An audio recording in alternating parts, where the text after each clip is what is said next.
Uma vez aqui estamos para falar, sentir, refletir e nos harmonizar com o estudo do Evangelho de Jesus à luz da doutrina espírita.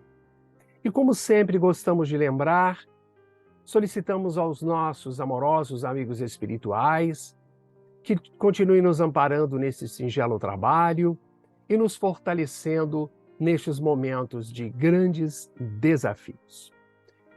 E reforço sempre o convite que possamos nos permitir uma pausa para a reflexão e a harmonização de nossas mentes e corações, sempre voltados para a luz que nos direciona ao bem. E hoje eu quero falar com vocês, o nosso tema, a respeito da pregação de João Batista, que está no Evangelho de Marcos, no capítulo 1, versículo 13. Segundo o Evangelho de Marcos, sabemos que ele serviu de base para os registros de ocasião, como, por exemplo, Zacarias, que fazia o serviço religioso no templo. Quando Marcos diz, então, apareceu um anjo do Senhor. O anjo disse, não tenha medo, Deus ouviu o seu pedido. E sua esposa vai ter um filho e você lhe dará o nome de João. Isabel deu à luz a um filho. E como era prático entre os judeus, era da cultura, no 8º dia, João passou pela cerimônia da circuncisão. Sua educação foi influenciada pelas ações religiosas do templo, onde seu pai era sacerdote e sua mãe pertencia a uma sociedade chamada das Filhas de Aarão. O menino cresceu assim, nesse ambiente, digamos, religioso, sacerdotal, e tornou-se um líder muito popular que reunia em torno de si grande número de pessoas. Vale a pena lembrarmos também que os seguidores de João Batista aceitavam a ideia de ser ele a reencarnação do tão aguardado profeta Elias. À exceção de Jesus, João Batista é o único personagem do Novo Testamento cuja missão foi prevista pelos profetas lá no Antigo Testamento. Como, por exemplo, lá em Isaías 40, versículo 3, nós vamos encontrar, voz do que clama no deserto, preparai o caminho do Senhor. Como temos também a referência lá em Malaquias, que nos diz que eis que vos enviarei Elias, o profeta, antes que chegue um grande dia. Todavia, sabemos que João Batista desviava a atenção que os discípulos lhe dirigiam para destacar a missão de Jesus. Ele agia como a voz que clama no deserto, aquele que tinha o compromisso de apontar ou até mesmo endireitar o caminho para o Senhor. Supostamente, ele também não se via como Elias ou qualquer outro profeta.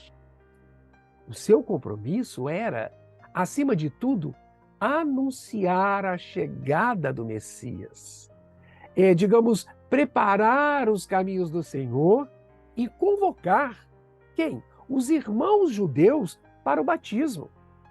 Porque ele simplesmente acreditava que, por esse meio, os convertidos se renovariam em suas atitudes perante Deus e assim estariam preparados, melhor preparados para conhecer e receber o Messias. Logo, João Batista foi, sem dúvida, um espírito grandioso, ainda que, à primeira vista, tenha sido visto como uma pessoa excêntrica.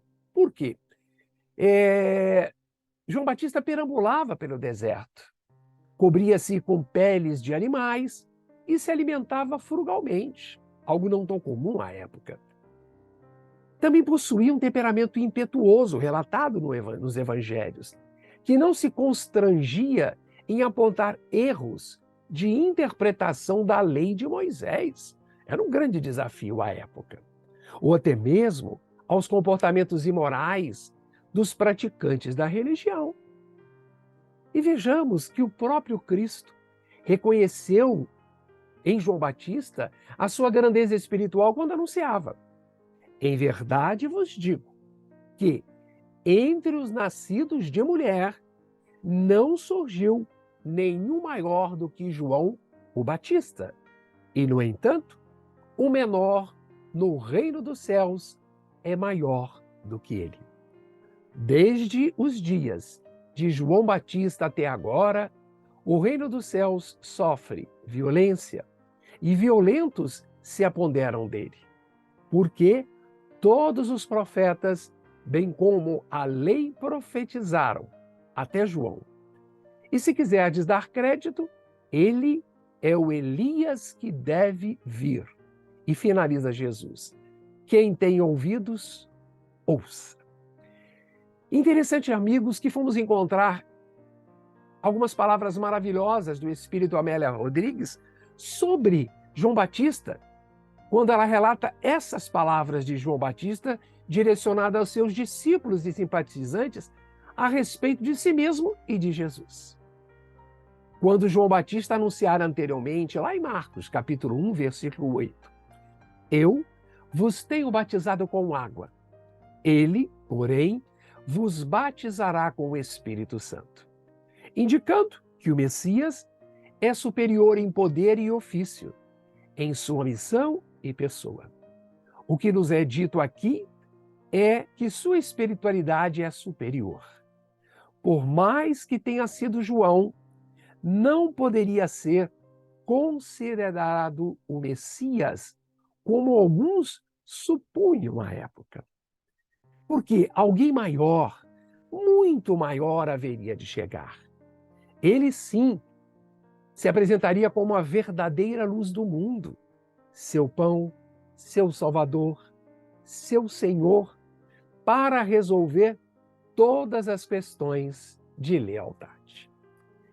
Vemos, irmãos, que após o batismo de Jesus, aconteceram fenômenos mediúnicos de efeitos físicos, assim, denominados pela doutrina espírita. Inclusive, o de voz direta, como encontramos relatos, também em Marcos, dizendo-nos: aconteceu naqueles dias que Jesus veio de Nazaré da Galileia e foi batizado por João no Rio Jordão. E logo ao subir da água, ele viu os céus rasgando e o Espírito, como uma pomba, descer até ele. E uma voz veio dos céus: tu és o meu filho amado, em ti me comprazo. O mestre dos judeus, que acreditavam que Deus não se comunicava mais por meio dos profetas, passaram a crer que ele agora lhes falava por meio de uma voz dos céus, embora não fosse considerada tão importante quanto a profecia. E aqui neste caso, o evangelista Marcos mostra que tanto a voz do céu quanto a profecia de João o Batista testificam Jesus. E nas histórias judaicas, se pesquisarmos, vamos encontrar que essa voz dos céus, muitas das vezes são citadas, ela é citada nas Escrituras. E para a maioria dos estudiosos, a voz nesse versículo se refere a 2 ou 3 passagens das Escrituras, que são aplicadas a Messias, ao Filho de Deus, fazendo referências em suas narrativas sobre os sacrifícios que o próprio Jesus passaria mais à frente. Então, essas palavras do texto de Marcos estão também mais próximas dos Salmos, da Gênesis, e seja qual for ou como for, para nós espíritas, para a doutrina espírita, essa pomba e a voz materializadas indicam uma categoria de fenômenos psíquicos produzidos por médiuns de efeitos físicos, cujas características, assim, são definidas, por exemplo, lá em O Livro dos Espíritos, onde encontramos que os médiuns de efeitos físicos são particularmente aptos a produzir fenômenos materiais, como os movimentos dos corpos inertes, os ruídos e dentre outras coisas.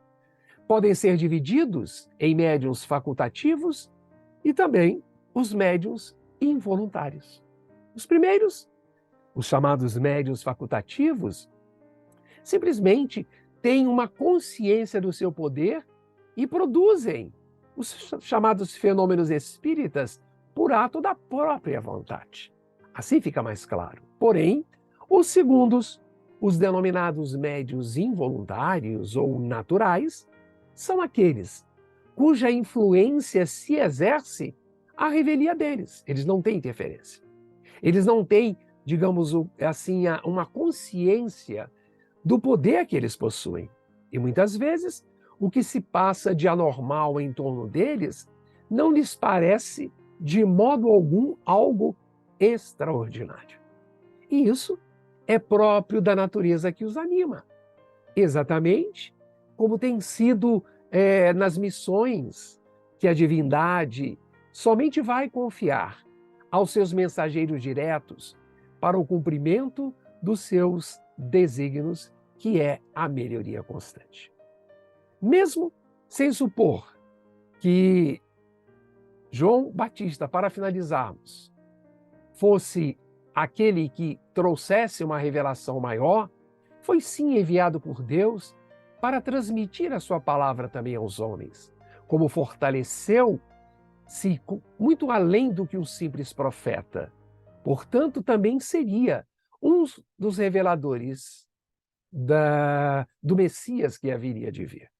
Marcos, então, informa que Jesus também seria tentado no deserto por Satanás, para onde se retirou logo após o batismo feito por João Batista durante 40 dias. Porém, nós vamos analisando esses textos com mais calma, oportunamente, em outros estudos que ainda faremos a respeito deste Evangelho de Marcos, que é extremamente fascinante. Então, estas são as nossas reflexões que temos para os nossos momentos de agora, que possamos aproveitar esses ensinamentos e se esta mensagem faz algum sentido para você, se você crê que ela precisa ser divulgada, compartilhada com outros irmãos de doutrina, fique à vontade. Compartilhe esse nosso conteúdo, deixe os seus comentários abaixo e continuemos nos cuidando. E espero poder encontrá-los na próxima semana, onde continuaremos a falar um pouco mais, a nos aprofundarmos no estudo do Evangelho de Jesus à luz da doutrina espírita. Fiquemos em paz e até uma nova oportunidade.